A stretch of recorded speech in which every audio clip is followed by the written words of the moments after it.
Mesdames et messieurs, de retour sur la chaîne de Résonance eSport pour la suite et pour la fin de ce Brave the World en compagnie de Tommy Pan. Comment ça va? Ça va, écoute, tranquille, et toi? Tu Bah, m'entends bien? on est là, Ouais. on est là, t'inquiète, je t'entends très bien. La Nickel. suite, la suite du top 8 et le début du top 4 avec une grosse winner finale.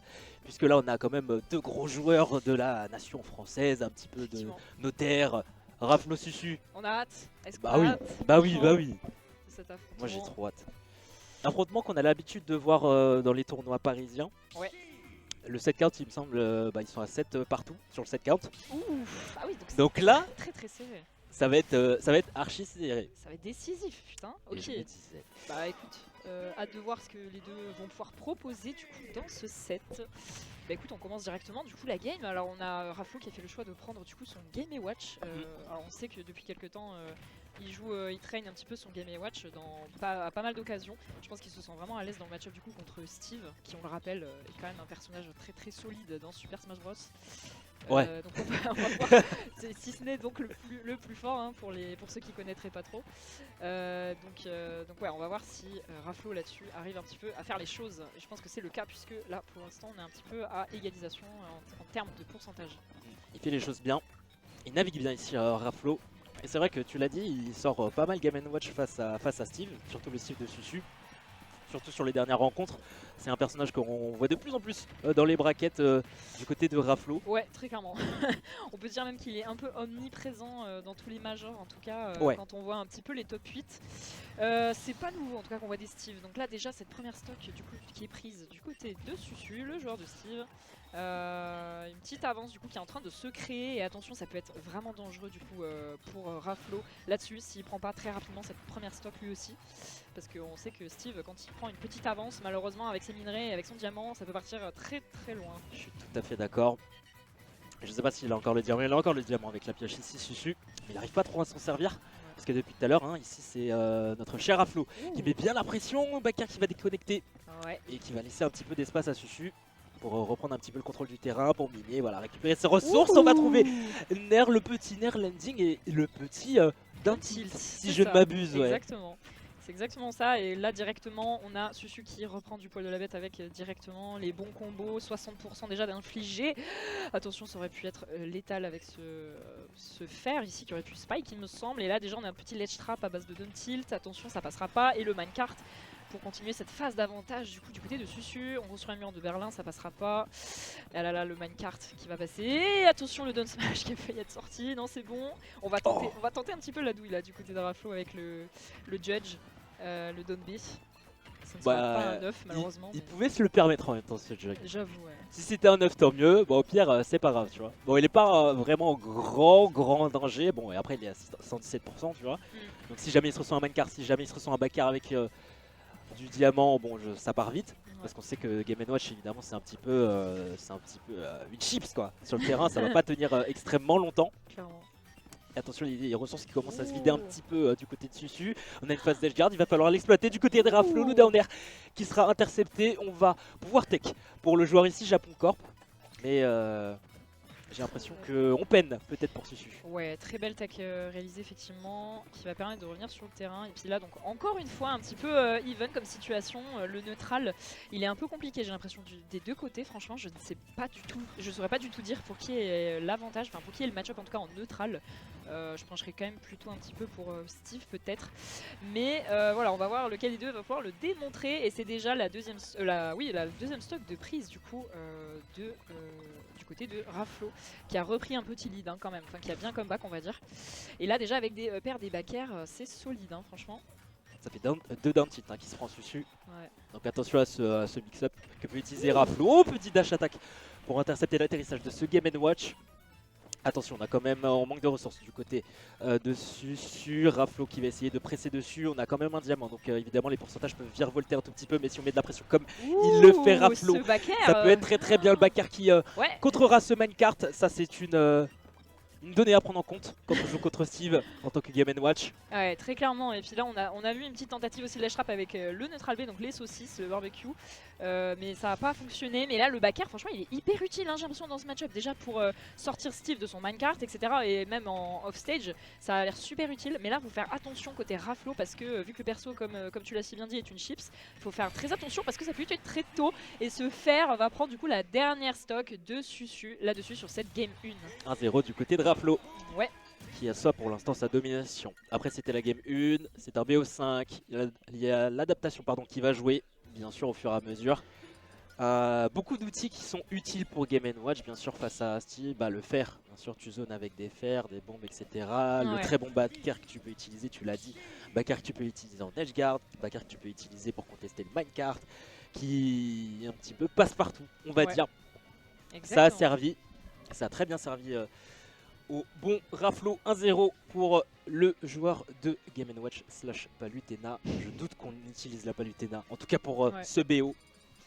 Ouais, clairement, écoute, là pour l'instant le Game & Watch a l'air de bien fonctionner. Je pense qu'il a quand même une connaissance de match-up vu qu'il a dû être habitué en tout cas à affronter divers la dizaine de Steve maintenant qui sont en train de s'installer un peu partout dans la France et même partout dans le monde forcément. Donc ouais, je pense que le choix de pick est quand même plutôt intéressant, mais attention là-dessus, on reprend du coup avec une game 2 et déjà 42% d'infligé sur Raflo du coup pour Susu, avec attention les bons combos évidemment, avec le up air, le minecart, la dash attack. Là-dessus il est très très bon je trouve, franchement Susu pour ses mix-up d'approche, pour ses combos, ses mix-up de combos et tout, franchement il est vraiment efficace et non seulement en plus il a une bonne gestion des ressources. Donc un Steve qui a tout ça, c'est vraiment un Steve qui est destructeur. Franchement, il n'y a pas à dire. Et ça, c'est la qualité des grands Steve. C'est la qualité de Susu. Le fait qu'il arrive à trouver de bons combos, peu importe la situation, on trouvera le backer. Côté Raflo, on va même réceptionner avec un upper. Ça fait déjà 96%. On arrivera même à trouver ce up smash qui sera létal et qui va permettre aux joueurs de Game & Watch tout simplement de creuser un petit lead. Est-ce que ce lead va durer longtemps? À voir. Susu pour l'instant est un petit peu en dèche entre guillemets en termes de ressources. Effectivement ouais, mais le diamant en tout cas ne saurait tarder parce que franchement ça vient assez vite comme on l'a remarqué avec les games précédentes là pendant le bracket. Donc il faut faire très attention là-dessus. On passe déjà à la pierre et la première stock de Raflo qui vient d'être prise. Attention par contre les combos là ça peut faire vraiment très mal. On sait qu'en plus Susu c'est quelqu'un qui n'hésite vraiment pas à lab ses combos avec Steve. Du coup voilà, ça peut aller vraiment très vite, sachant que Game & Watch est un personnage très léger, on le rappelle. Donc forcément ça peut faire très mal à tout moment. Et attention les petits combos qui sont placés déjà ici. Très léger mais pas évident à toucher. Pas évident à toucher, petit Earthbox, personnage assez mobile qui dispose d'un bon B, frame 3, donc excellent combo breaker qui va servir. Jure! Oh le frame trap de Zinzin. Le frame trap de taré de la part de Raflo qui va simplement continuer à avoir ce lead. On va trouver même le backer, on va trouver beaucoup de choses ici face aux joueurs ici Japon qui pour l'instant n'a pas tant de réponses que ça. Encore une réception avec Perito neutral air et c'est un Raflo qui pour l'instant on dirait qu'il a toutes les bonnes réponses. Une phase d'avantage absolument parfaite. Là, vraiment rien à redire. Réel, franchement, c'était frame trap sur frame trap un petit peu. Les bons combos de trouver. Et là, attention, le tout frame à base de dash attack qui va passer. On va voir si le trap à base de saucisse va fonctionner. Non, ok. Susu, il faut vite sortir du soleil. Par contre, si on veut survivre, parce que la chaise qui a failli tuer ici cette dernière stock de Susu, attention ça peut être vraiment super dangereux. Et le smash qui est trouvé évidemment en sortie de minecart. Évident. Ça fait mal. Sortie de minecart évidemment, faut toujours s'en méfier, que vous soyez dehors ou que vous soyez sur le terrain. Soit c'est un forwarder qui vous attend, soit c'est un gros up smash comme on l'a vu tout à l'heure. 127% du côté de Susu, on a la rage qui peut jouer en notre faveur. Il faut encore atterrir pour le joueur ici Japon qui a tenté un petit spike. Mais derrière la réponse sera bonne du côté de Raflo. Raflo qui tente peut-être d'avoir une touche létale. Il suffirait d'un forwarder, il suffirait d'un bon backer au niveau du ledge. Il suffirait d'une petite touche telle un denti comme on l'a vu tout à l'heure. On a un diamant qui est en stock, il va falloir le dépenser pour Susu si on veut espérer survivre dans cette game numéro 2. Attention là pour le coup il faut pas laisser Susu reprendre un lead parce que là ça peut être vraiment très dangereux avec un Steve qui a de la rage, même si il a pas le diamant. Ça peut vraiment faire très peur là-dessus. On veut éviter à tout prix de se faire avoir par les combos de Steve, donc il va falloir trouver une ouverture et ce assez rapidement du côté de Raflo, et ce sera trouvé avec ce backer qui est magnifiquement bien placé encore une fois.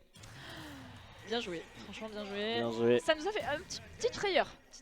La petite remontada, petite frayeur. C'est ça le problème que tu vas souvent constater, qu'on va souvent constater avec Steve, c'est que sur une ouverture en fait il peut te prendre ta stock des fois à des pourcentages à la limite du ridicule. Ah, clairement. Donc bon, ça s'est pas produit, fort heureusement, on était en milieu de stage, on a une bonne phase d'avantage de Susu pour amorcer le comeback, mais Raflo reste Raflo, Raflo mène 2-0, Raflo est à ça d'aller en grande finale, et Susu déjà dos au mur, on repart sur PS2. Effectivement, là comme tu l'as dit, du coup, on a quand même une solide avance qui s'est construite là de la part de Raflo. On va voir si l'adaptation, par contre, du côté de Susu, une adaptation va voir le jour, enfin va se faire. Et là, donc attention, ça commence directement. Alors, il n'y a pas eu de changement de map, donc je pense que Susu quand même, il est suffisamment à l'aise en tout cas là-dessus pour que ça fasse l'affaire, en tout cas pour qu'il n'y ait pas besoin voilà, de changement de map. Donc ça suffise. Donc là voilà, on va voir un petit peu si son adaptation va prendre le lead et on a déjà des bons combos de placer et 90% du coup du côté de Susu par contre. Faut faire très attention ici, hein, parce que en vrai Game & Watch on en parle pas assez, mais le perso place des hitbox partout. Donc c'est vrai, il a une très bonne mobilité, mais il a vraiment cette capacité de mettre des hitbox un peu partout sur le terrain. Donc il faut vraiment faire attention à ça, hein, pour le coup c'est dangereux.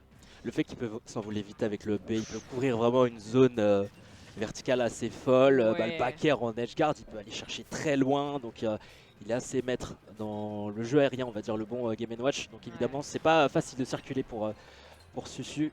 En plus d'avoir des multi qui durent très longtemps, franchement. En plus, c'est non, c'est un perso qui a vraiment beaucoup d'atouts. Donc là, par exemple, le backer là depuis le début du set a été vraiment très efficace et le B qui va tuer ici, mais incroyable. Ça a fait sortir du main card carrément. Putain. On prend, on prend côté Raflo. Je m'y attendais grave pas, mais ok. Mais même moi je me disais non, il va pas tuer au B quand même. Eh si, ouais. Eh bah si. La rage peut-être, je sais pas. Mais, ah peut-être. Mais en tout cas là-dessus du coup Raflo qui se construit une avance encore assez solide, hein. Susu, attention là-dessus, de ce côté je pense qu'il va falloir par contre se réveiller parce que c'est potentiellement sa dernière stock du winner si je me trompe pas. Potentiellement la dernière game des winners pour Susu. Enfin ces deux dernières pardon. Ces deux dernières ouais. J'ai parlé trop vite. Mais du coup ouais, on va voir si là-dessus il arrive un peu à se relever. Et là ce backer déjà qui prend la première stock du coup de Raflo. On va voir s'il y a une petite remontada de possible. Face à cette petite avance quand même considérable, et le F-Smash évidemment qui va être trouvé après le Bury pour prendre cette deuxième stock du coup de Susu. Attention par contre on continue avec les combos, hein, 52% c'est énorme. Oh là là, il continue à déballer Raflo, il déballe et toujours il trouve ses upper en landing comme ça, le Bury et derrière le F-Smash qui donnera la victoire à Raflo et qui le mènera vers la grande finale. D'une facilité déconcertant. C'était déconcertant, oui. C'était déconcertant. Il était préparé. Il était préparé. Ah là, c'est le moins qu'on puisse dire. Oh la vache, il était préparé. Il était impérial en fait. Parce que la dernière fois, je te jure, la dernière fois que je les ai vus, s'affronter sur du Game & Watch Steve, c'était il y a quelques mois. C'était Cora Cup Hermont, donc dans le 95. Et ça a fini Game 5, classique, la stock de fou furieux. Et enfin là c'était vraiment one-sided là. Je sais pas pourquoi. Il a pas laissé de buzz là. Il a vraiment zéro buzz. Je me suis dit, vas-y, ça va faire comme la game avec Naitoru tout à l'heure où il y aura peut-être un coup d'éclat dessus. Mais non, zéro buzz.